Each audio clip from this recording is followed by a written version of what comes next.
Just a reminder before today's programme that the previous instalment of the Ident review is still available to view, where we went for a horror angle and took a look at the V-Pro Idents.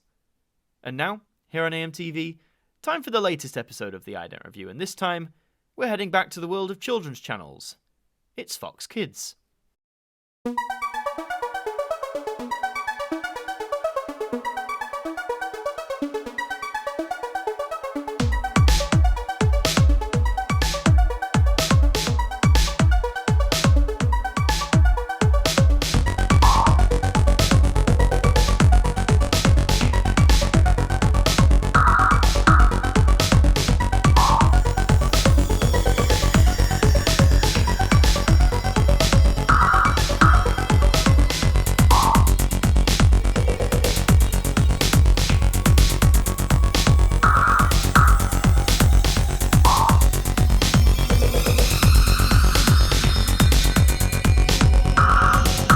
Fox Kids is an offshoot of the Fox network, which began broadcasting in 1990.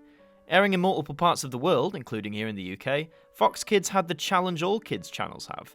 That being A, having the programming hold their interest, and B, having idents that were recognisable, entertaining, and have an impact to each child tuning in day after day. In the early 2000s, a lot of kids channels were experimenting with using CGI in their ident sequences, as opposed to traditional animation. Fox Kids also jumped in this ring and produced the batch of idents that we're going to look at today. Debuting in 2002 in European regions and lasting until around 2004, let's take a look at the first ident of this batch from Fox Kids, and it shall be titled Paddleball.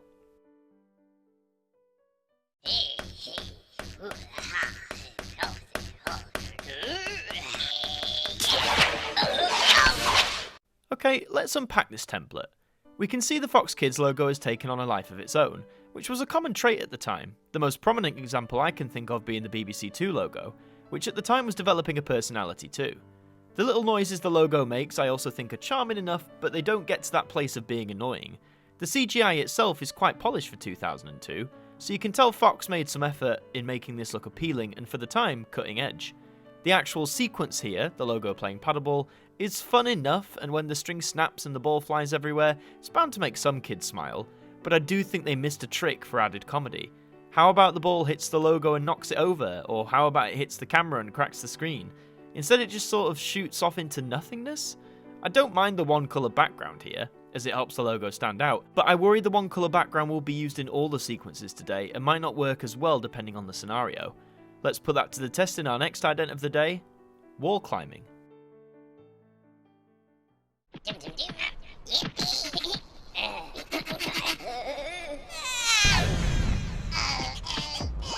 Definitely a better example of what I was getting at earlier. Here we see the one colour background being used creatively, allowing a wall to be formed for the climbing ledges to be placed. Indeed, I never thought I would see a logo go rock wall climbing, so there is a first time for everything. The comedy is much better here too, that being the rising pitch of the logo's noises as it climbs higher and higher, the actual fall, and seeing the logo begin to waddle away in supposed pain. It's this sort of harmless fun that really makes kids take notice of what's going on. It's a short narrative with a quick punchline, one that's very visual and incorporates classic cartoon comedy tropes, and in this case, that being that the character is falling from a great height, supposedly sustaining no real damage, but showing how much it hurt them anyway. I hope though that Fox Kids doesn't just rely on success of the past, and that they also go some ways to making wholly original idents too. Let's see if our next sequence can pull that off, so here is Cockroach.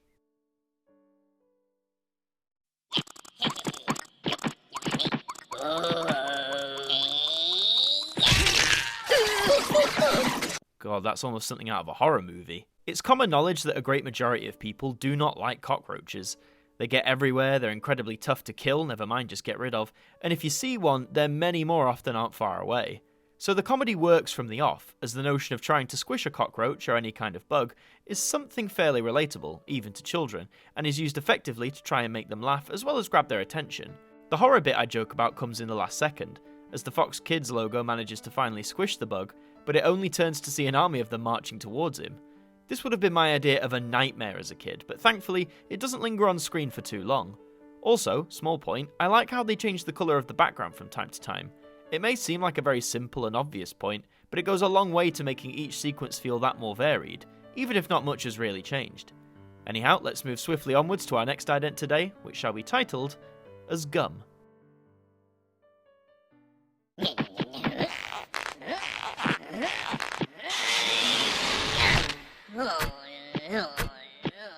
Again, another relatable scenario for your demographic.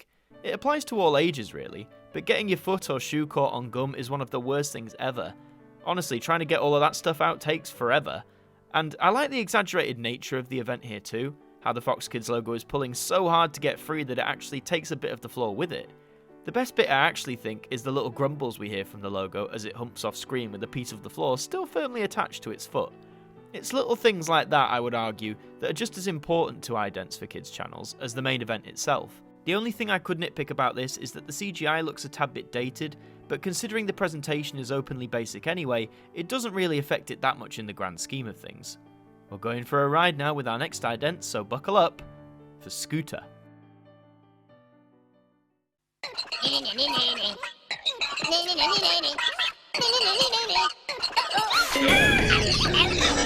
Decent build, but a bit of a disappointing payoff. Seeing the logo scoot around whilst taunting the audience is once again funny and relatable to the demographic that it's going for. But what would have really made this one shine out as a winner would have been to see the aftermath, the crash and burn disaster of the Fox Kids logo crashing its scooter.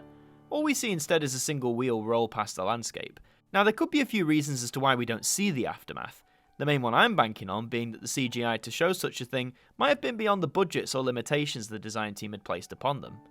And in some cases, what we have here does work. I mean, you instantly know what's happened the moment you hear the crashing and see the wheel roll by, but I still think this would have been much better had we seen much more of the event. But from scooting around, we're going to kick back and have a drink. So now here we have Milkshake.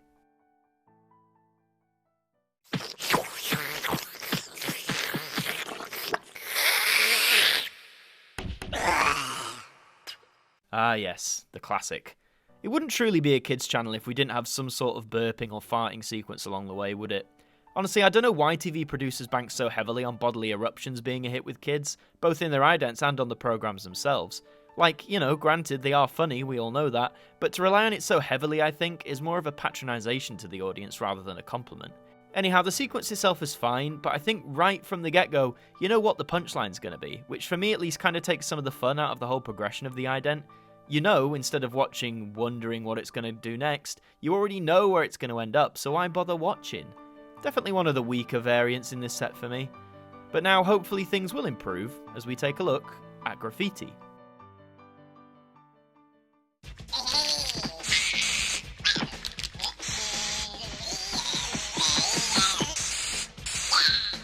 Honestly, I think this one could have been handled so much better. Graffiti is always a fine line when it comes to its presentation on kids' TV. Either it's portrayed as something that bad kids get up to when they want to deface something, or on the more positive scale, it's treated as the art form that it actually is, although still at times being misunderstood. The way the Fox Kids logo goes about it makes it look like a child is just scribbling over the house walls. It feels very juvenile and not necessarily in the celebration of being a kid, but more of that patronising style again. And considering the logo already is in the mould of the channel's name, you really couldn't think of something else to spray apart from the name again? This one just feels lazy, misguided, and not a very interesting idea, despite the interactions with the background and the camera perspective. I hope our penultimate ident today can bring it back to being a winner, so let's have a look at Swing.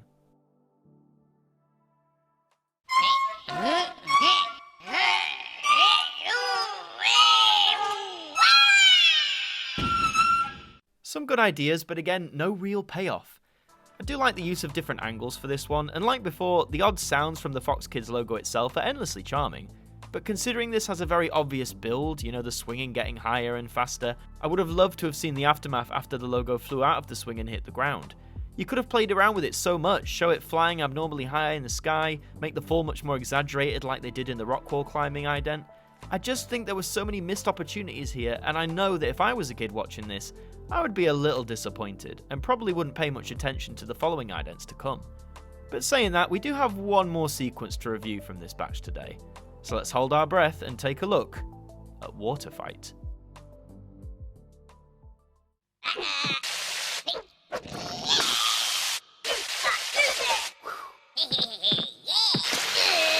Some very slick CGI here. I like how quickly the logo moves in this one, dodging the streams of water with smooth, effortless ease. but the whole nature of a water gun fight being treated like some sort of serious battle is a great move.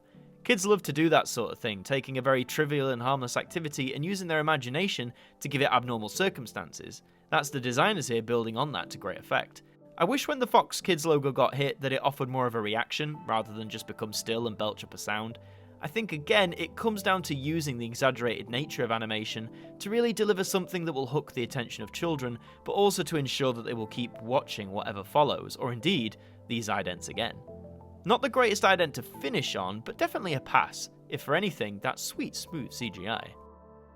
Overall then, nearly 20 years after debuting, how do these hold up? Well, not bad is the simple answer.